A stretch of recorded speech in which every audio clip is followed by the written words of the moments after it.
A group of Dane County supervisors says elephants were not born to be crowd pleasers. Good evening, everyone. I'm Sarah Carlson. And I'm Eric Franke. Members of Zoar Shrine, which presents the annual Shrine Circus, are worried a county-imposed ban on elephant shows could harm their fundraising efforts. News 3's David Douglas has the story. It's new tonight at 10.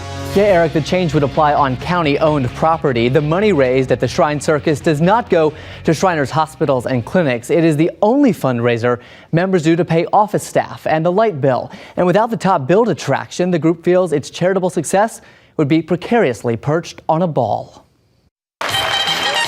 The big moment when the circus comes to town undoubtedly involves its biggest star. Every person that comes up there has an interest in the elephants. They mention it.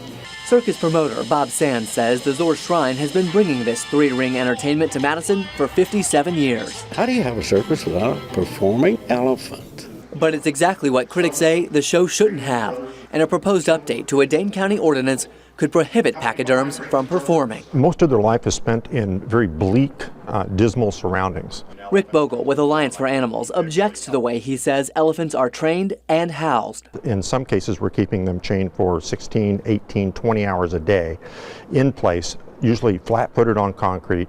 In 1999, a News 3 investigation revealed elephants being similarly restrained at the Henry Vila Zoo.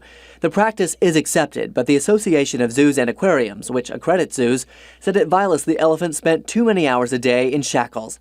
USDA recommendations ultimately sprang the elephants for a sanctuary in Tennessee. The elephants don't know it, but they could bust that chain right now if they wanted to. Sands says the animals must be housed somehow and that neither he nor his organization condone any kind of abuse. I don't know how you mistreat an elephant other than starve them to death, and they're certainly not going to do that. If the county bans performing elephants, Bill DiCarlo, who heads the Alliant Energy Center, said the entire circus could be in jeopardy. With a county contract to host it through 2020, he worries about a lawsuit. They're one of our top 10 events. It's a six-figure impact.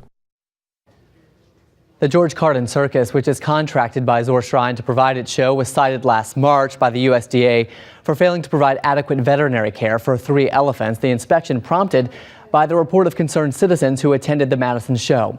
The company had no comment to News 3 today. So then what is next, David?